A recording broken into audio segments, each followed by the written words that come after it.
ডাকসুর সাবেক ভিপি নুরুল হক নুরু এখন অসুস্থ। নুরু ইতিপূর্বে বেশ কয়েকবার আহত হয়েছেন ঢাকা বিশ্ববিদ্যালয় এবং বিভিন্ন রকম জায়গাতে। ডেসপারেটলি তিনি অনেক কিছু করার চেষ্টা করেছেন। তো মনে হচ্ছে যে অন্তত পক্ষে 20, 25, 30 বার তিনি আহত হয়েছেন, কখনো কখনো গুরুতর আহত হয়েছেন ঢাকা বিশ্ববিদ্যালয়ে। কিন্তু অলৌকিকভাবে তিনি সুস্থ হয়েছেন এবং স্বাভাবিকভাবে কাজকর্ম করেছেন। কিন্তু সাম্প্রতিক সময় তিনি যেভাবে আহত হয়েছেন, এরকম ভাবে আসলে কখনোই তিনি আহত হননি। অবস্থা দৃষ্টে মনে হয়েছে যে তাকে টার্গেট করে যে কাণ্ড ঘটানো হয়েছে, সেই কাণ্ডের ফলে খুব কৌশলে তার যে হাড়ের মারাত্মক ক্ষতি হয়েছে। তার মস্তিষ্কের যে হাড় এবং মস্তিষ্কের ভিতরে যে রক্ত সঞ্চালন, এটা বাধাগ্রস্ত হয়েছে এবং নাক এবং মুখ এটাও আঘাতপ্রাপ্ত হয়েছে। সাধারণত এই ধরনের মারাত্মকভাবে যারা টার্গেট আঘাতের শিকার হন, তারা কখনোই সুস্থ হন না, সুস্থ হয়ে ওঠেন না। এটা হলো প্রথম। দ্বিতীয়ত হলো যে অতীতে যে কয়বারই সে অসুস্থ হয়েছে, 24 ঘন্টার মধ্যে সে উঠে দাঁড়িয়েছে। কিন্তু এই প্রথম একাধিক নেতা, যেমন মির্জা ফখরুল সাহেব বেশ কয়েকবার গিয়েছেন। তো প্রথম দিকে তিনি যতটা সুস্থ ছিলেন, মানে নুরুল হক নুরু, কিন্তু পরবর্তীতে দেখা গেল যে না, তিনি শুধু ঘুমাচ্ছেন এবং তার অসুস্থতা বেড়ে যাচ্ছে। এবং পরিস্থিতি কতটা মারাত্মক সেটা বোঝা যাবে যে নুরুর স্ত্রী যখন প্রধান উপদেষ্টার সঙ্গে দেখা করলেন, তখন প্রধান উপদেষ্টা স্বপ্রণোদিত হয়ে নুরুকে উন্নততর চিকিৎসার জন্য দেশের বাইরে পাঠানো হবে এরকম একটা আশ্বাস দিয়েছেন। এটা আমি মনে করি নুরুর জন্য আরো ক্ষতিকর হবে। এর কারণ হলো যে টার্গেট করে তাকে আঘাত করা হয়েছে। বাংলাদেশে বসে এই তার যে কোনো চিকিৎসার ক্ষেত্রে এই টার্গেট গ্রুপটি আর দ্বিতীয়বার তাকে আঘাত করতে পারবেন না, যদি বিদেশি কোনো ষড়যন্ত্র থাকে। অন্যথায় তিনি যদি বিদেশে চিকিৎসা করতে যান, সেক্ষেত্রে আরো বড় দুর্ঘটনা ঘটার সম্ভাবনা আছে। আপনারা যারা হুমায়ুন আজাদের করুণ পরিণতি জানেন, যে তাকে বেদমভাবে প্রহার করা হয়েছিল, আহত করা হয়েছিল এবং কোপানো হয়েছিল ঢাকা বিশ্ববিদ্যালয় বইমেলাতে। তিনি সুস্থ হয়ে উঠেছিলেন এবং জার্মানিতে তিনি গিয়েছিলেন, কিন্তু দুর্ভাগ্য তার পিছনে তাড়া করছিল এবং বাংলাদেশে যেটা সম্ভব হয়নি, জার্মানিতে তাকে নির্মম এবং নিষ্ঠুরভাবে কিন্তু মেরে ফেলা হয়েছিল। এর কারণ হলো যে চক্রটি, আন্তর্জাতিক যে চক্রটি তার পিছনে লেগেছিল, তখন ওরা গ্রুমিং হচ্ছিল। বাংলাদেশে তাদের যতটা শক্তি, তার চেয়ে ইউরোপে তাদের শক্তি ছিল অনেক অনেক বেশি, এবং এটা এখন যেটা মারাত্মক। আপনি চিন্তা করুন যে কয়েকটা এজেন্ট রয়েছে, আন্তর্জাতিক এজেন্ট, যেমন মোসাদ, সিআইএ, MI6 মানে ব্রিটেনের যেটা গোয়েন্দা সংস্থা, এরা অন্য কোনো দেশে অপারেশন পরিচালনা করার ক্ষেত্রে এতটা শক্তিশালী যেটা বলার মতো নয়। এখন নুরুর উপর যে আঘাত, সে আঘাত যদি মনে করি যারা জাতীয় পার্টি করেছে, এই আঘাত পুলিশ করেছে, সেনাবাহিনী করেছে, এটা আমরা আমাদের নিজেদের উপর জুলুম করব। এখানে নুরু অনেক দিন ধরেই যাকে বলা হয় রাজনীতির নাটাই হিসেবে তিনি অনেক কিছু জানেন। আমরা তাকে দেখেছি মোসাদের সাথে বৈঠক করতে। আমরা থেকে দেখেছি আমেরিকার রাষ্ট্রদূতের সঙ্গে তার দহরম মহরম এবং খুবই ঘনিষ্ঠ সম্পর্ক। আমরা থেকে দেখেছি পাকিস্তানের রাষ্ট্রদূতের সঙ্গে আইএসআই এর সঙ্গে তার সম্পর্ক। বাংলাদেশের ডিজিএফআই এনএসআই সে প্রথম থেকে, নুরু যখন ছাত্রনেতা তখন থেকেই তাদের সঙ্গে নুরুর ভালো সম্পর্ক। বাংলাদেশে যারা বিভিন্ন রাজনৈতিক দলকে ফান্ড করেন, টাকা দেন, ধনের ব্যক্তি, ধান্দাবাজ, ব্যবসা প্রতিষ্ঠান, শিল্প প্রতিষ্ঠান, মোরাললেস তারা প্রায় সবাই নুরুর সঙ্গে দীর্ঘদিন ধরে তারা যোগাযোগ রক্ষা করছেন। নুরু যে অফিসটিতে আগে অফিস করতেন সেটা একজন কর্নেল, সাবেক কর্নেলের বিল্ডিং। সেটা নিয়ে মারামারি হয়েছে, নুরু সেখানে বেদম মার খেয়েছে এবং সেই কর্নেল, সাবেক কর্নেল, নুরুর রাজনৈতিক দলে ছিল এবং তিনি পিস্তল নিয়ে সেখানে দাঁড়িয়েছিলেন। নুরু সেখানে সেই কর্নেলের লোকজনের হাতে, যেটা এখন গণ অধিকার পরিষদের তারেকের গ্রুপ, সেই তারেকের প্রধান ব্যক্তি সেই কর্নেল। তো সেখানে ওই অফিস দখল করা থেকে শুরু করে এই ধরনের কর্মকাণ্ডের কারণে নুরু বিভিন্ন জায়গায় অনেক শত্রু তৈরি করেছেন। একইভাবে আরেকটি অফিস, সেখানেও কিছু গন্ডগোল হয়েছে। জাতীয় পার্টির এই অফিসটি তিনি দখল করতে গেছেন নাকি জাতীয় পার্টির কোনো ইন্টারনাল গ্রুপ যারা আছে তাদের দ্বারা তিনি ব্যবহৃত হয়েছেন, নাকি কেবলই মাত্র জাতীয় পার্টিকে নিষিদ্ধ করতে হবে, তার যে এই রাজনৈতিক এই সময়টিকে তিনি জাতীয় পার্টির বিরুদ্ধে কাজে লাগিয়ে রাজনীতির যে নম্বর, হিরো হওয়ার যে অভিলাষ, এটা পূর্ণ করতে গিয়েছিলেন, এটা আমরা বলতে পারবো না। এখানে যেটি দেখা গিয়েছে যে তার সঙ্গে এইখানে অপারেশনে যাওয়ার আগে, অর্থাৎ তিনি যে জাতীয় পার্টির অফিসের সামনে গিয়েছেন, সেখানে কয়েকজন সেনা কর্মকর্তার সঙ্গে তার কথা হয়েছে, কথা বিনিময় হয়েছে। এটা এখন বের হয়ে আসছে। এটা নিয়ে পক্ষে বিপক্ষে নানা রকম কথা হচ্ছে, যেটি সাধারণত আমাদের দেশের কোনো রাজনৈতিক নেতার সঙ্গে এভাবে সেনা কর্মকর্তাদের সঙ্গে কথাবার্তা হয় না। 2 নম্বর হলো যে নুরু যখন জাতীয় পার্টির অফিসের কাছাকাছি গেলেন, তিনি বুঝতে পারলেন যে তিনি যাদেরকে নিয়ে মিছিল করতে করতে এসেছেন সেই মিছিলের সব লোক তার নয়। কিছু লোক তাকে প্রভোগ করছে, তার দলকে প্রভোগ করছে এবং ওখান থেকে পুলিশ এবং সেনাবাহিনীর প্রতি ইট পাটকেল নিক্ষেপ করছে। তিনি তাদেরকে ফিরিয়ে এনে তিনি পশ্চাৎপসরণের সর্বোচ্চ চেষ্টা করেছেন, ভিডিওতে আমরা যেটা দেখলাম। কিন্তু সময় তখন ওয়ার হয়ে গেছে। যেহেতু তিনি টার্গেটের মধ্যে ছিলেন, ওই যে তার দলের মধ্যে যারা ঢুকে গিয়েছিল তারা এই গন্ডগোলটা ঘটিয়ে তাকে বিপদের মধ্যে ফেলে তারপরে দূরে দাঁড়িয়ে দাঁড়িয়ে তারা তামসা দেখেছেন। এরপর তিনি এই মারাত্মক অসুস্থ হয়ে পড়েছেন। ফলে এই যে নুরুর যে অসুস্থ হয়ে যাওয়াটা, মার খাওয়া এবং তাকে একটা টার্গেটের মধ্যে ফেলে দেওয়া এবং তিনি সেই টার্গেটের মধ্যে পড়া, এটা আমাদের রাজনীতির এই মুহূর্তের যে টার্নিং পয়েন্ট, সেই টার্নিং পয়েন্টে আমি মনে করি একটা বিরাট অশনি সংকেত। যদি তাকে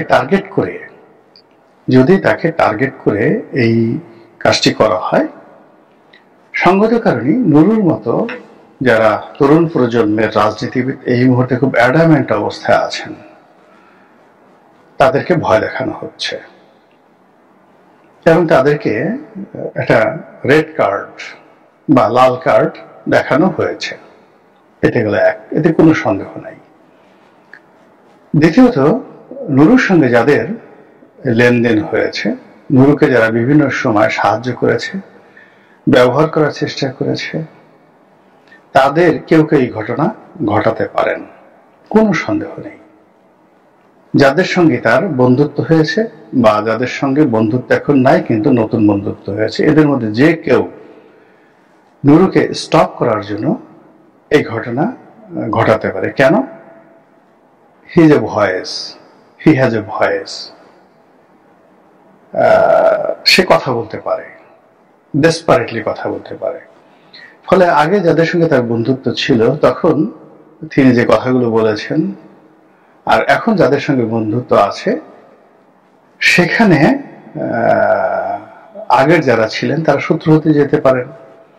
আবার এখন যেখানে এসেছেন এখানে তিনি যদি তার কাঙ্ক্ষিত সে সম্মান মর্যাদা এটা তিনি না পান, না পেয়ে যদি তিনি পূর্বের অবস্থায় ফিরে যেতে চান, তাহলে বর্তমান যারা বন্ধু তারা তো তাকে ছাড়বেন না, এটা স্বাভাবিক।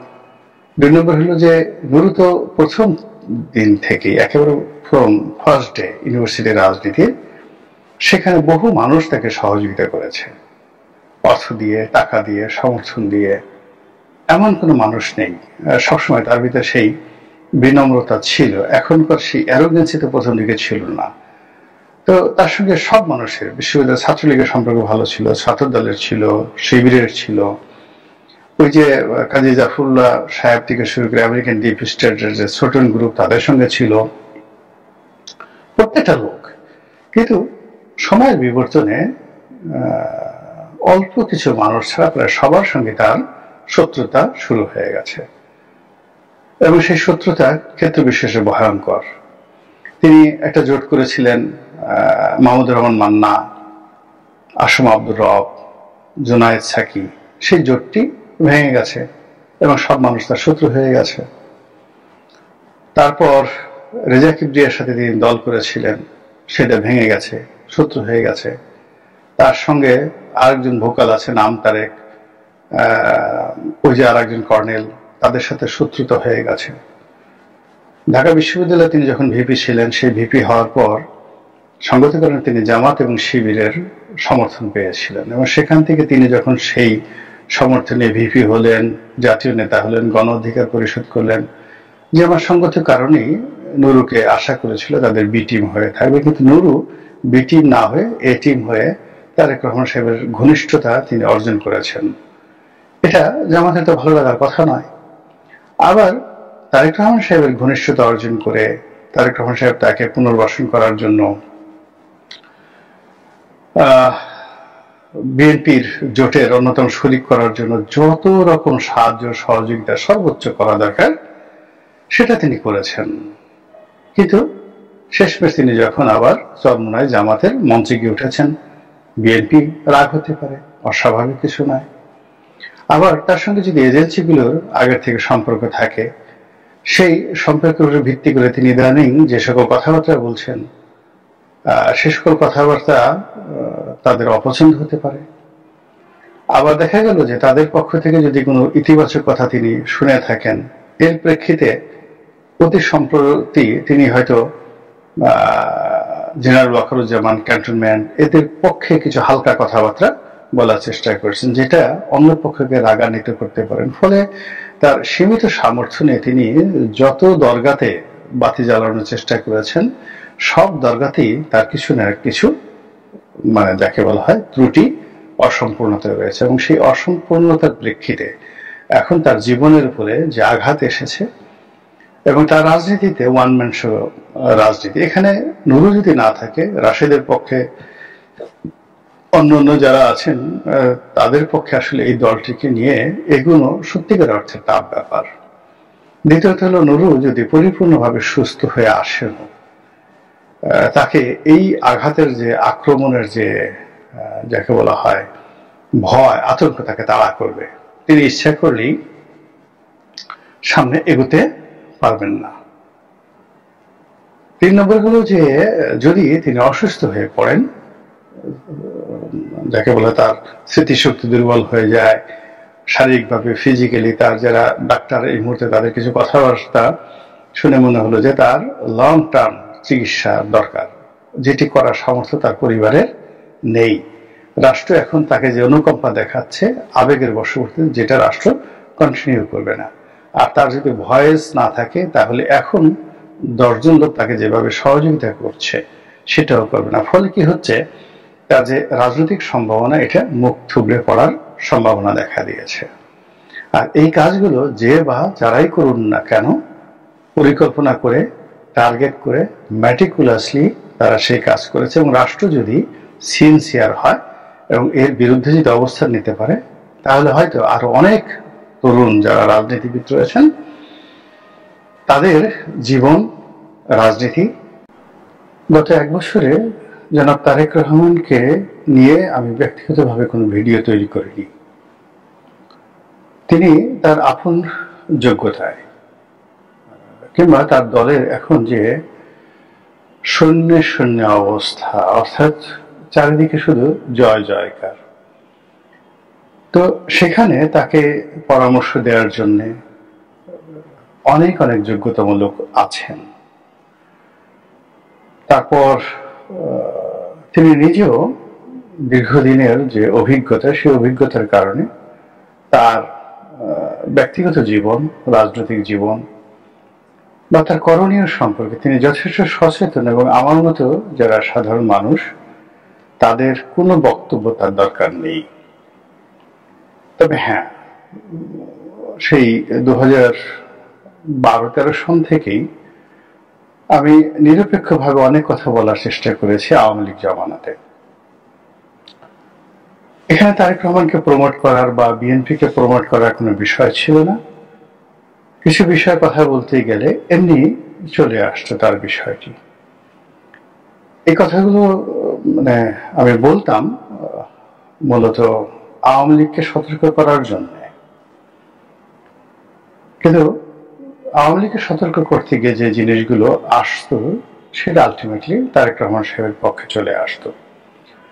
তো পরবর্তীতে যখন আওয়ামী লীগ নিষিদ্ধ করলো যে তারেক রহমান সাহেবের কোনো বক্তব্য এই কোর্টের মাধ্যমে, পেপার পত্রিকা আসবে না, তাকে নিয়ে কোনো কথা লেখা যাবে না, কোনো কথা বলা যাবে না, তার পক্ষে ইতিবাচক বা নেতিবাচক কোনো কথাই বলা যাবে না, তারেক রহমান সাহেব নামটি উচ্চারণ করা যাবে না, ঠিক ওই সময়টিতে লেখালেখির মাধ্যমে, বক্তব্যের মাধ্যমে, কৌশলে আমি প্রাণান্ত আমার মতো করে চেষ্টা করেছি তারেক রহমান সাহেবের নামটি যেন অন্তত মূলধারার গণমাধ্যমে উচ্চারিত হয়।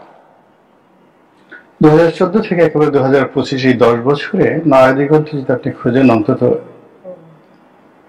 50টি আপনি যাকে বলা হয় নিবন্ধন পাবেন, সম্পাদকীয় পাবেন, যেখানে কৌশলে তারেক রহমান বা খালেদা জিয়ার যে ন্যারেটিভটি এটি তুলে ধরা হয়েছিল, যা ওই সময়টিতে বিএনপি যারা নেতাকর্মী তাদের মধ্যে কতটা উৎসাহ এবং উদ্দীপনা ছিল এগুলো নিয়ে, বা তারা কতটা খুশি ছিলেন, সেটা আমি হাড়ে হাড়ে টের পেতাম তখন।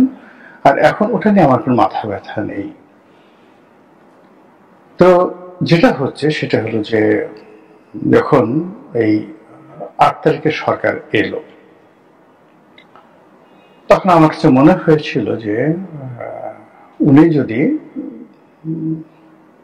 5 তারিখে আসতেন তাহলে পুরো বাংলাদেশটা আসলে তার হাতে থাকতো, তার নিয়ন্ত্রণে থাকতো, এবং তিনি ডিসেম্বরের মধ্যে নির্বাচন দিয়ে, মানে 2024-এর ডিসেম্বরের মধ্যে নির্বাচন দিয়ে 280-90টি সিট পেয়ে তিনি এখন প্রধানমন্ত্রী হিসেবে দায়িত্ব পালন করতে পারতেন। কিন্তু ডিসেম্বরের 9 তারিখে পুরো পরিস্থিতি তার প্রতিকূলে চলে যায়। দৃশ্যতে মনে হয়েছে যে সবকিছু আওয়ামী লীগের বিরুদ্ধে, বিএনপির পক্ষে। কিন্তু প্রশাসন থেকে শুরু করে সবকিছুতেই আওয়ামী লীগের যে আধিপত্য, এটা যে এখনো কিভাবে বজায় আছে, এটা বিএনপির লোকজন এখন হাড়ে হাড়ে টের পাচ্ছেন। ফলে আমার মনে হয়েছে যে 8 তারিখের পরে তারেক রহমান সাহেবের দেশে আসাটা কোনো অবস্থাতেই নিরাপদ নয়। কিন্তু এখন বিষয়টি এমন অবস্থা হয়ে গেছে যে তারেক রহমান সাহেবের জন্য এখন আসাটাও নিরাপদ নয়, ঝুঁকিপূর্ণ। কিন্তু তাকে আসতে হবে যদি রাজনীতিতে টিকতে হয় এবং রাজনীতি করতে হয়, এবং বিএনপিকে যদি একটা দল হিসেবে বাংলাদেশে রাখতে হয়। তিনি ইংল্যান্ডে বসে এখন যা কিছু করছেন, এটা আগামী দিনে সম্ভব হবে না। তাকে ঝুঁকি নিয়ে বাংলাদেশে আসতে হবেই।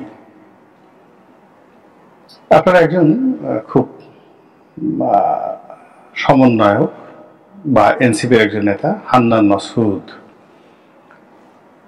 এই ভদ্রলোক অনেক নির্মম কথা বলেন, বাস্তব সত্য কথা বলেন, এবং মানে যাকে বলা হয় এনসিপিতে যে কয়েকজন লোকের কথা বিভিন্ন অ্যাঙ্গেলে, যেমন ধরেন হাসনাত আবদুল্লাহ অনেকটা চে গুয়েভারার মতো বা ফিদেল ক্যাস্ট্রোর মতো স্ট্রেট ওয়েতে বিপ্লবী কথাবার্তা বলেন। তারপর নাসিরউদ্দিন পাটোয়ারি কোনো কিছুর চিন্তা ভাবনা না করে বঙ্গবন্ধুর মতো টাস টাস করে কথা বলে ফেলেন। আপনি শেখ হাসিনার সঙ্গে ঠোঁটকাটা তুলনা করতে পারেন, আপনি তার কথা নিয়ে সমালোচনা করতে পারেন, কিন্তু তার কথার সত্যতা এবং বাস্তবতা আপনি অস্বীকার করতে পারবেন না। নাসিরউদ্দিন পাটোয়ারি যেভাবে বলেন, বঙ্গবন্ধু বলেন, শেখ হাসিনা বলেন, তাদের মতো। বাট হাসনাত আবদুল্লাহ জাস্ট বিপ্লবী কথাবার্তা, পৃথিবীর যত বিপ্লবী রয়েছেন তাদের মতো করে তিনি কথাবার্তা বলেন। আর হান্নান মাসুদ যেটা হলো সেটা হলো সরল স্বগোক্তি, একেবারে মানে কোন রকম কূটনীতি ছাড়া, কোন রকম যাকে বলে ভনিতা ছাড়া, ভণ্ডামি ছাড়া তিনি যে কথাগুলো তাকে জিজ্ঞাসা করা হয় তিনি কোন রকম রাগ ঢাক না করে সেই কথাগুলো তিনি বলেন। তো এই জন্য এই তিনজনের কথা আমার ভালো লাগে। তিনজনের কথার মধ্যে কোন রকম যাকে বলা হয় 19-20 নেই, আর্টিফিশিয়াল কোনো কিছু তাদের মধ্যে নেই। তো এই হান্নান মাসুদকে নিয়েও এই প্রথম আমি কথা বললাম। হান্নান মাসুদ অতি সম্প্রতি তারেক রহমান সাহেবকে নিয়ে একটি বক্তব্য দিয়েছেন, যা কোন একটা পত্রিকা বোধ হয় সেটাকে আবার ফটো কাট করেছে। বক্তব্যের মূল বিষয় হলো তারেক রহমানের বাংলাদেশে আসা উচিত, যে বাংলাদেশের মানুষ কোন রকম রাষ্ট্রীয় প্রোটোকল ছাড়া বেগম জিয়াকে রক্ষা করছে, রক্ত দিয়ে রক্ষা করছে, তার নিরাপত্তা বিধান করছে, এবং যেখানে তার মা বাংলাদেশের নিরাপদ সেখানে তিনি কেন আসবেন না? তিনি না আসলে তো রাজনীতি হবে না, তাকে আসতে হবে। বাংলাদেশ তাকে নিরাপত্তা দেবে, আমরা তাকে নিরাপত্তা দেব। আসলে এই ধরনের কথাবার্তা বিএনপির পক্ষ থেকে আসা উচিত ছিল, এবং হান্নান মাসুদ যখন এই কথাগুলো বলেছেন আমি এটাকে খুবই গুরুত্বপূর্ণ মনে করি। বিকজ তিনি হয়তো রাজনীতির দার্শনিক নন, এত কোনো পণ্ডিত নন, একজন বিপ্লবী, কিন্তু তার অনেক কথার মধ্যেই সহজ সরলতা রয়েছে। তো সেই দিক থেকে যেহেতু হান্নান মাসুদ সাহেব বলেছেন, এই জন্য আমিও জনাব তারেক রহমান সাহেবের ব্যাপারে যে কথাগুলো আজকে বলবো, এটা একান্ত আমার ব্যক্তিগত কতগুলো অভিমত। সেটি হলো, তিনি যদি এখন বাংলাদেশে না আসেন, বিএনপি রাজনীতির অবস্থা জাতীয় পার্টির মতো হয়ে যাবে। এখানে রাজনৈতিক দল হিসেবে যদি প্রতিষ্ঠা পেয়ে যায়, এই অবস্থা চলতে থাকে, 1 নম্বর রাজনৈতিক দল হয়ে যাবে জামাত। কোনো সন্দেহ নাই, তার ধারে কাছে বিএনপি যেতে পারবে না যদি উনি না আসেন। 2 নম্বর হলো যে যদি আওয়ামী লীগ ফিরে আসে কিংবা জাতীয় পার্টির উপরে আওয়ামী লীগ ভর করে, এনিথিং লাইক দ্যাট, সেক্ষেত্রে কে 1 নম্বর হবে এটা বলা যাবে না। অর্থাৎ জাতীয় পার্টি, আওয়ামী লীগ, তারা 1 নম্বর হবে, জামাত 2 নম্বর হবে, বা জামাত বা আওয়ামী লীগ যদি এসে বিভিন্ন ভাবে, এখন এটা রিফাইন্ড আওয়ামী লীগ হতে পারে 11-11-র মতো, উইদাউট শেখ হাসিনা, শেখ পরিবার হতে পারে, অথবা ভারতের মধ্যস্থতায় বা ভারতের দাপটে, ইন্টারভেনশনে আমেরিকা যেভাবে জেনারেল নরিয়াগাকে ক্ষমতায় বসিয়েছিল, আমেরিকা যেভাবে রেজা শাহ পাহলভিকে ক্ষমতায় বসিয়েছিল, আমেরিকা যেভাবে পারভেজ মোশাররফকে ক্ষমতায় বসিয়েছে, আমেরিকা যেভাবে শেখ হাসিনাকে উচ্ছেদ করেছে, আমেরিকা যেভাবে ইমরান খানকে উচ্ছেদ করেছে, ঠিক একইভাবে বাংলাদেশে ভারত যদি ওরকম কোন কর্মকাণ্ড করে, 1971 সনে তো তারা আসলে বলতে গেলে মুক্তিযুদ্ধের যে বিষয়টি, তারা যেভাবে ঝাঁপিয়ে পড়েছিল, যেভাবে ইন্টারভেন করেছিল, তাতে পাকিস্তানি বাহিনী 7 দিনে তছনছ হয়ে গিয়েছিল। সম্ভবত ডিসেম্বর মাসের 6 তারিখে তারা এখানে সরাসরি আসে 1971 সালে ডিসেম্বর মাসে। এর আগ পর্যন্ত মুক্তিযোদ্ধারাই ছিল। তো সেই ভারতীয় বাহিনীর সঙ্গে আসলে 7 ডেজ পাকিস্তানিরা টিকে থাকতে পারেনি, তারা আত্মসমর্পণ করেছে। তো এরকম যদি ভারত আবার সে ব্যবস্থা নেয়, তখন তো মানে কি যে হবে, কিয়ামত, রীতিমতো কিয়ামত হয়ে যাবে।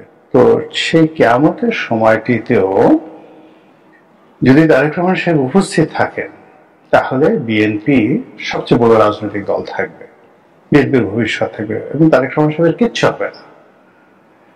কিন্তু যদি তিনি না থাকেন, দূরে থাকেন, এখন যেখানে আছেন, তাহলে প্রথমত হলো যে এখন যে রাজনৈতিক পরিবেশ পরিস্থিতি যাচ্ছে, এটা যেদিকে যাক, ইলেকশনের দিকে যাক, তারপর যদি জরুরি আইন হয়, সেনা শাসন হয়, দীর্ঘমেয়াদে যদি রাজনৈতিক পরিবেশ পরিস্থিতি থাকে, তাহলে এখানে যে কোনো ভাবে ছলে বলে কৌশলে জামাত এগিয়ে থাকবে এবং কোনো অবস্থাতেই জামাত তো যারাই ক্ষমতায় আসবে তাদের সঙ্গে তারা কমপ্লাই করবে। আওয়ামী লীগ আসলে কমপ্লাই করবে, বিএনপি আসলে কমপ্লাই করবে, তারপরে এখন যারা আছে না, বিএনপি আসলে কমপ্লাই করতে পারবে না, মানে এখন ডক্টর মোহাম্মদ ইউনূস যারা আছেন তারা কমপ্লাই করবে, আর্মি আসলে কমপ্লাই করবে, এবং they have many many narrative, good deeds, তাদের অনেক সুন্দর সুন্দর কথা আছে, অনেক সুন্দর সুন্দর কর্ম আছে। তারপর তারা যে কোনো পরিবেশ পরিস্থিতির সঙ্গে ইতিবাচকভাবে ক্ষমতাধরদের সাথে মিলে যাওয়ার অসাধারণ তাদের একটা প্রতিভা আছে, ইতিহাস আছে। আর তারা কখনো কখনো সরকারি বিরোধিতা করে বটে। তারা এক সময় আওয়ামী লীগের সঙ্গে থেকে এরশাদের বিরোধিতা করেছে, আওয়ামী লীগের সঙ্গে থেকে বিএনপির বিরোধিতা করেছে, বিএনপির সঙ্গে থেকে আওয়ামী লীগের বিরোধিতা করেছে। বাট এখানে তাদের খুব শক্ত প্রতিপক্ষ থাকা লাগবে, otherwise in a single way তারা যখন খুব সিঙ্গেল ফর্মে থাকে, এখন যেভাবে তারা খুব সিঙ্গেল ফর্মে আছে, তখন সঙ্গত কারণে তারা সরকারের সঙ্গে বন্ধুত্ব করে। আগামীতে ঠিক এই তাদের এই ক্যারেক্টারিস্টিক্স এর কারণে তারা থেকে যাবে। আর জাতীয় পার্টি থেকে যাবে যতদিন ভারত আছে। ভারতের মানে সবচেয়ে বিশ্বস্ত দল হলো জাতীয় পার্টি। এখানে আপনি আওয়ামী লীগ বি টিম, ভারতের 1 নম্বর, ভারতের যদি সামর্থ্য থাকতো তাহলে তারা জাতীয় পার্টিকে ক্ষমতায় রাখতো, যদি তাদের সেই অবস্থা, এরশাদের মতো এই অবস্থা থাকতো। তো কাজেই জাতীয় পার্টি সেটা যে ফর্মে জিএম কাদের থাকুক বা তাদের যারা প্রতিপক্ষ এখন অন্য গ্রুপ, রুহুল আমিন হাওলাদার, আনিসুল ইসলাম মাহমুদ, মুজিবুল হক চিনু, তারা যে গ্রুপ করেছেন, যে গ্রুপে থাকুক না কেন, এরা ভারতের এ টিম, এটা আপনাদেরকে বুঝতে হবে। তো কাজেই এই যে গত 1 বছর আপনি দেখেন, সব মিলিয়ে জাতীয় পার্টির একটা পশম কিন্তু আমরা কেউ স্পর্শ করতে পারিনি। বরং আমরা যারা জাতীয় পার্টির বিরুদ্ধে বিভিন্ন রকম ন্যারেটিভ তৈরি করেছি, কথাবার্তা বলেছি, আলটিমেটলি আমরা অনেক নিগ্রহের শিকার হয়েছে সরকারের পক্ষ থেকে। সরকারের লোকজন এটা পছন্দ করেনি। জাতীয় পার্টি ঠিকই প্রোটোকল পাচ্ছে, তারা দাওয়াত পাচ্ছে, এমনকি ক্যান্টনমেন্টে যখন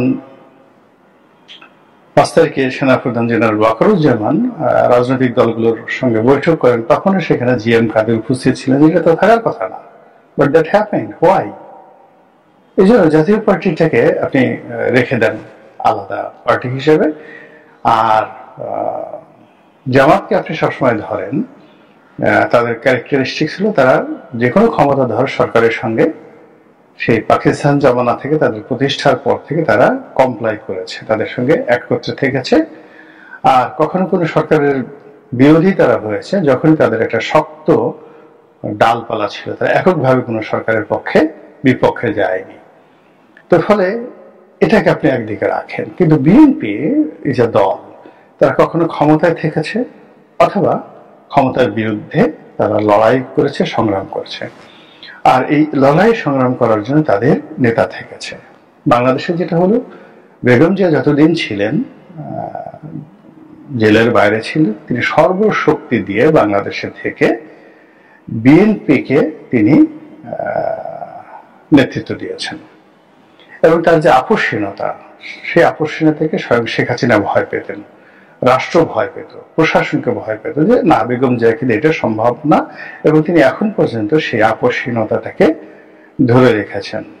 আমি যতটা জানতাম যে সরকার প্রাণান্ত চেষ্টা করেছিল তাকে ইংল্যান্ডে পাঠিয়ে দেওয়ার জন্য এবং তাকে জেল থেকে বের করে তাকে বিশেষ ব্যবস্থা দিনে তাকে ইংল্যান্ডে পাঠানোর জন্য, বিদেশি চিকিৎসার জন্য, কিন্তু তিনি রাজি হননি। আবার তিনি যে কয়েকবার ইংল্যান্ডে গেলেন, এই যে লাস্ট ইংল্যান্ডে গেলেন, সবাই ধরে নিয়েছিল যে তিনি শেষ বয়সে হয়তো ওখানেই থাকবেন, তারপর তার ছেলে যখন প্রধানমন্ত্রী হবে তিনি একসাথে বাংলাদেশে আসবেন। কিন্তু না, তিনি চলে এসেছেন। তার বাংলাদেশ ছাড়া, আমার কাছে মনে হচ্ছে যে বাংলাদেশ ছাড়া বেগম জিয়ার কোনো কিছু ভালো লাগে না। কিন্তু তিনি এখন বয়সের ভারে একেবারে নুজো, মানে একেবারে নুজো। তার শরীর মানে কাজ করছে না, তার একটি হাত একেবারে বাঁকা হয়ে গেছে, তিনি মুভ করতে পারছেন না। নিয়মিত তাকে হাসপাতালে থাকতে হচ্ছে এবং বাসায় নিবিড় পরিচর্যায় থাকতে হচ্ছে। ফলে আসলে তাকে নেতৃত্বের জায়গায় বসানো, তাকে প্রদর্শন করা, তার কাছে কোনো কিছু আশা করা বিএনপি বা জাতির আমার কাছে মনে হচ্ছে সমীচীন হচ্ছে না। তাহলে কি হলো, বিএনপি বলতে এখন আসলে তারেক জিয়া বা তারেক রহমান। তো তারেক রহমানের এই যে একটা ক্রান্তিকাল, তিনি বেগম জিয়াকে মানে জেলে রেখে, বাইরে রেখে, লন্ডনে থেকে যেভাবে দলকে পরিচালনা করেছেন, এটা মূলত অকেশনালি 1 বছর 1.5 বছর বা 6 মাস 7 মাস পর পর একটা জনসভা দিয়েছেন। আর আওয়ামী লীগ সেটার উপর নির্বিচারে জুলুম অত্যাচার করেছে এবং প্রতিটি জনসভার পর সারা দেশে কয়েকশো মামলা হয়েছে। আর সেই মামলায় নেতাকর্মীরা জেলে গেছে, 6 মাস 7 মাস বসে বসে আবার জেল থেকে বের হয়েছে, আবার আর একটা প্রোগ্রাম দিয়েছেন। এইভাবে মূলত তার রাজনৈতিক কর্মকাণ্ডগুলো সেই 2018 বা 19 থেকে 25 পর্যন্ত চলেছে, এর বাইরে কিছু ছিল না। This the reality. 6 মাস 7 মাস পর পর একটা জনসভা দিয়েছেন, আর সেই জনসভাকে কেন্দ্র করে মামলা মোকদ্দমা হয়েছে। আবার সেগুলো থেকে বের হয়ে নেতাকর্মী যখন বের হয়েছে তখন আর একটা দেওয়া হয়েছে। মির্জা ফখরুল থেকে শুরু করে সবারই একই অবস্থা। দ্বিতীয় যে কাজটি হয়েছে সেটা হলো তিনি শুধু কমিটি গঠন করেছেন। ওখানে বসে বসে তার যারা লোকজন রয়েছেন, মিস্টার বকুল নামে একজন আছেন, আরুল কবির রিজভী সাহেব আছেন, তো তারা শুধুমাত্র উনি যেভাবে বললেন সেভাবে কোনো কমিটি বাতিল করা, জেলা কমিটি, উপজেলা কমিটি, ছাত্র দলের কমিটি গঠন করা, এই কাজের বাইরে সাংগঠনিকভাবে ওরকম কোনো সফলতা ছিল না।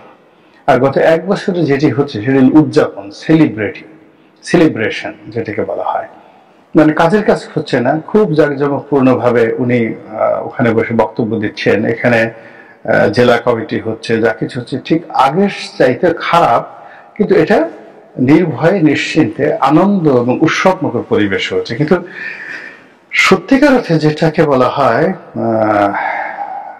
একেবারে গণতান্ত্রিক পদ্ধতিতে পার্টির মধ্যে একটা বিরাট পরিবর্তন এসে গেছে, তারপরে নতুন নেতৃত্ব চলে এসেছে, জনগণ যাকে পছন্দ করছে, পার্টির যাকে পছন্দ করছে, সেই নেতৃত্বগুলো সামনের সারিতে চলে এসেছে। দলের ত্যাগী যারা নেতাকর্মী রয়েছেন তারা ইতিমধ্যে নেতৃত্বের পর্যায়ে বসেছেন। একটা সিঙ্গেল ঘটনা এই গত 1 বছরে ঘটেনি।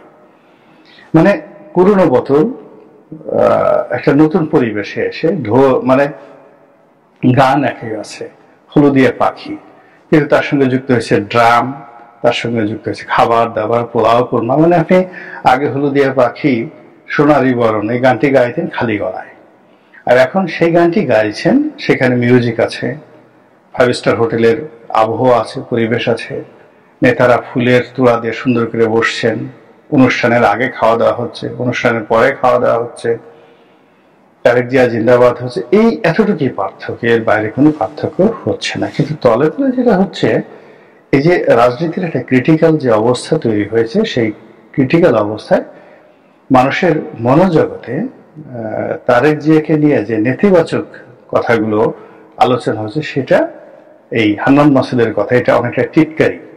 হান্নান মাসুদ যেটা বলেছেন সেটা টিটকারি, যে আপনি ওখানে থাকবেন কেন, বাংলাদেশে আসেন, আপনার এত ভয় কিসের। মানে তিনি এই বক্তব্য দ্বারা বোঝাতে চাচ্ছেন যে তারেক রহমান সাহেব এখন বিদেশে আছেন, তার সাহস নেই বাংলাদেশে আসার, তার নিরাপত্তাহীনতায় তিনি ভুগছেন, আতঙ্কগ্রস্ত হয়ে ভুগছেন। এটা দিয়ে তো আসলে দলকে নেতৃত্ব দেওয়া যাবে না। এবং বাস্তবতা তাই। আপনি চিন্তা করুন, তিনি যখন তার ওই লন্ডনের বাসায় বসে তিনি হাত ঝুলিয়ে ঝুলিয়ে বলছেন আপনারা ভয় পাবেন না। তখন তার বক্তব্যের সঙ্গে তার কণ্ঠ এবং তার অবস্থান এটা মিলে না, এটা নেতিবাচক প্রতিক্রিয়া হচ্ছে। তিনি ওখানে বসে যে সিদ্ধান্তগুলো নিচ্ছেন, তার কয়েকজন যারা প্রিয় মানুষ আছেন তাদের সাথে তাদের সাথে কথা বলতে যে সিদ্ধান্তগুলো নিয়েছেন, এটা মাঠের হাল হকিকতের সঙ্গে মিলছে না। এবং তিনি যাদের সাথে কথা বলছেন ওভার টেলিফোনে, ধরুন তৃণমূলের একজন নেতার সাথে তিনি কথা বলছেন, আসলে এটা শুনতে ভালো, দেখতে ভালো, কিন্তু এটা রিয়ালিটি নয়। এটা সিংহর সঙ্গে সিংহর সম্পর্ক থাকবে, সিংহের সঙ্গে কখনো বাছুরের সম্পর্ক থাকে না। সিংহ যদি একদিন হঠাৎ করে বলে যে আসো এই বন কিভাবে চলবে, একটু খরগোশের কাছ থেকে তিনি একটা পরামর্শ নেন, শিয়ালের কাছ থেকে পরামর্শ নেন, সজারুর কাছ থেকে পরামর্শ নেন, চলবে না। সিংহ কারোর পরামর্শ চলে না, সে তার রাজস্বিকতা নিয়ে সে চলে, এমনকি তার স্ত্রীর সঙ্গে তার কোনো খাতির থাকে না। কাজ শেষ, গেট আউট, চলে যাও। সন্তানদেরকে অনেক সময় বাঘ সিংহ খেয়ে ফেলে, এইগুলো ভবিষ্যতে গিয়ে তার প্রতিদ্বন্দ্বী হবে, রাজা হবে, এটা তার ভালো লাগে না। রাজা সবসময় একা থাকে, এটা হলো নিয়ম। তো তার বন্ধুত্ব থাকবে তারেক রহমান সাহেবের তার পর্যায়ে যারা লোকজন, মানে রাজা, পার্টি প্রধান। কিন্তু তিনি যদি বেলো স্ট্যান্ডার্ডের যারা লোকজন রয়েছে তাদের সাথে কথা বলেন, বা এমন লোকের সাথে কথা বলেন যাদেরকে দেখলে মনে হয়, যেমন তার কয়েকজন অ্যাডভাইজার আছে, পরিচয় দেয় যে ভারপ্রাপ্ত চেয়ারম্যান তারেক রহমান সাহেবের অ্যাডভাইজার, তো ওদেরকে দেখে যে কোনো লোক বুঝতে পারবে যে এদের যদি এই অবস্থা হয়, তা এরা যাকে অ্যাডভাইস দেয় সে কত বড়, এবং কি অ্যাডভাইস এরা দেয় আর কি অ্যাডভাইস সে গ্রহণ করে। ফলে কাজেই কাউকে অ্যাডভাইস দেওয়ার আগে বা অ্যাডভাইজার নিয়োগ করার আগে এই জিনিসগুলো চিন্তা করতে হবে যে এই পোস্টটা কে অ্যাডভাইজার হতে পারে, কে বন্ধু হতে পারে। রাজার বন্ধু মন্ত্রী হবে, আমরা আগে জানতাম প্রধানমন্ত্রী রাজার বন্ধু হাজার হাজার বছর ধরে। তারপর প্রধানমন্ত্রীর ছেলের বন্ধু হবে রাজার বন্ধু, মানে প্রধানমন্ত্রীর বন্ধু, ছেলের বন্ধু, মানে ছেলে হবে প্রধানমন্ত্রীর ছেলে বনাম রাজার ছেলে, মানে যিনি যুবরাজ এবং যিনি তাদের বন্ধুত্ব রাখবেন হাজার বছরের কৃষ্টি কাছার। রাজা কি কখনো ফকিরের সাথে চলে নাকি? রাজার কাছকে প্রজা দিয়ে হয়? এই কথাগুলো আমরা শুনে আসছি। তো সেই দিক থেকে তিনি যাদের সাথে এই যোগাযোগ রক্ষা করার চেষ্টা করছেন, এটা আমাদের এই সমাজে নজিরবিহীন, এটা হবে না, এটা দেওয়া হবে না। এরপর তিনি সেখান থেকে যে সকল কথাবার্তা বলছেন, যেমন শেখ হাসিনাকে উদ্দেশ্য করে তিনি বলছেন তিনি পালিয়ে গেছেন, পলাতক শেখ হাসিনা। মানে লন্ডন, তিনি যদি এই কথা বাংলাদেশে দাঁড়িয়ে বলতেন তাহলে জিনিসটা সুন্দর হতো, কিন্তু লন্ডনে বসে কথাটা আসলে তার মুখে ভালো শোনায় না। ভালো শোনায় না, এই কথাগুলো তাকে কেউ বলবে না, এবং তার কাছ থেকে ভবিষ্যতে যারা কিছু আশা করে আগামী দিনে তারা কোনোদিন এই কথাগুলো বলবে না। তো যাই হোক, মানে শেখ হাসিনা পালিয়ে গেছেন, পলাতক শেখ হাসিনা, তারপর শেষে এই কথাগুলো লন্ডনে থেকে হয় না, অথচ বাংলাদেশে বসে তিনি মঞ্চে দাঁড়িয়ে তিনি যে কথাগুলো বলতেন যে শেখ হাসিনাকে ধরে নিয়ে আসতে হবে, বাংলাদেশে বিচার হবে, এই তাহলে সেই জিনিসটা তুলনামূলকভাবে আরো সুন্দর হতো। এবং সবশেষে যে বা যারা তাকে বুঝাচ্ছেন বা তিনি বুঝছেন বা আশা করছেন, আই ডোন্ট নো, আমি জানি না, কিন্তু বাস্তবতা হলো যদি কেউ যদি মনে করেন যে বাংলাদেশে একটা সুন্দর নির্বাচন হবে, সুষ্ঠু নির্বাচন হবে, সেই নির্বাচনে ব্রুট মেজরিটি পাবে বিএনপি, তারপরে সংসদীয় কমিটি বসবে, বসে তারেক রহমান সাহেবকে সংসদীয় দলের প্রধান বানানো হবে, তিনি লন্ডনে বসে থাকবেন এবং প্রবাসী থেকে তিনি বগুড়ার একটি আসন থেকে নির্বাচিত হবেন, এবং সেখান থেকে তিনি প্রধানমন্ত্রীর প্রোটোকল নিয়ে তিনি এয়ারপোর্টে আসবেন, এবং এয়ারপোর্ট থেকেই তাকে রাষ্ট্রীয় প্রোটোকল দিয়ে প্রধানমন্ত্রীর সরকারি বাসভবনে তাকে পৌঁছে দেওয়া হবে। বিশ্বাস করেন, শুয়ের পিছন দিয়ে উঠ ঢোকা যত কঠিন, তার চেয়ে কঠিন এবং অবাস্তব হলো এই বর্তমানে যে রাজনীতি জটিল পরিস্থিতি হয়ে গেছে, এই পরিস্থিতিতে এই পরিস্থিতিতে তার সবচেয়ে বড় ব্যাপার হলো just like Robert Bruce, just like Alexander the Great, just like Julius Caesar. Julius সিজারের কাহিনী বলে শেষ করছি। রোমে প্রচন্ড যুদ্ধ, মানে রীতিমতো যুদ্ধ, কয়েকজন। কিভাবে যুদ্ধ শুরু হলো? অর্থাৎ উনি একটা জয় করে ফেলেন, জাস্ট লাইক তারেক রহমানের সাথে আমি চিন্তা করেন। এখন প্রকৃতির কারণে তিনি বিজয়ী, তারেক রহমান বিজয়ী। এরকম একটা আর্মি নিয়ে সে করলো কি, আজকে যে ফ্রান্স, এই ফ্রান্স এবং জার্মানি দখল করে ফেললেন। ঐতিহাসিক যেটিকে বলা হয় দ্য ব্যাটেল অফ গল, গল বিজয় করলেন। তখন ফ্রান্সের নাম ছিল গল, জুলিয়াস সিজার। এবং ইংল্যান্ডে তখন কোনো মানে ওটা একটা village, it was a village, ওটা কোনো গুরুত্ব ছিল না, অসভ্য লোক সেখানে বসবাস করত। কিন্তু জার্মান, যেটা জার্মানিয়া ছিল, আর এই যে ফ্রান্স পাশাপাশি, তো সেই জায়গাগুলো মানে ওই জামানাতে, প্রাচীন জামানাতে শক্তিশালী ছিল। তো ওটা তিনি বিজয় করার পরে মানে রোমান সিনেটে সবাই তাকে খুব ডেঞ্জারাস ভাবলো, যে এত বড় একটা বিজয় এবং আর্মি যে মানে হলো, সেই আর্মি নিয়ে যদি সে, যাকে বলা হয়, রোমে প্রবেশ করে, তখন রোমে মানে প্রশাসন থাকবে না, সবাই সিজার সিজার বলবে। ফলে রোমান সিনেট তখন মানে রাজা ছিল না, ওই সিনেটই যাকে বলা হয় সমস্ত সিদ্ধান্ত নিত। এবং সিনেটের দুইজন লোক ছিল, কনসাল জেনারেল, একজন কনসাল জেনারেল যিনি সামরিক বিষয়াদি দেখতেন, মিলিটারি কনসাল জেনারেল, আর একটা হলো সিভিল অ্যাডমিনিস্ট্রেশন দেখতেন। ওটা 1 বছর 2 বছর পর পর মানে সিনেটাররা রোমান নাগরিকদেরকে ভোটে নির্বাচিত হতেন এবং সিনেটাররা দুজন কনসাল জেনারেল নিয়োগ করতেন। এবং ওই সিনেটে কোনো একটা রাষ্ট্র আক্রমণ করা হবে, নতুন করা হবে, সেখানে তারা সেনাপতি নিয়োগ করত এবং সেটা ফাইনাল অ্যাপ্রুভাল দিত কনসাল জেনারেল। তাহলে রোমান সাম্রাজ্যে দুজন কনসাল জেনারেল ছিলেন, তারাই সবকিছু করতেন অন বিহাফ অফ সিনেট, মানে সংসদের মধ্যে দুজন প্রধানমন্ত্রী। এবং তারা রাজা ছিলেন না, তারা just like a chief executive officer, employee. তো তৎকালীন জামানাতে যে যারা কনসাল জেনারেল ছিলেন, তারা এই সিনেটের অনুরোধে জুলিয়াস সিজারকে হুকুম দিলেন যে যেহেতু বিজয় শেষ হয়ে গেছে, ডিসব্যান্ড ইউর আর্মি, তোমার আর্মি ভেঙে ফেলো।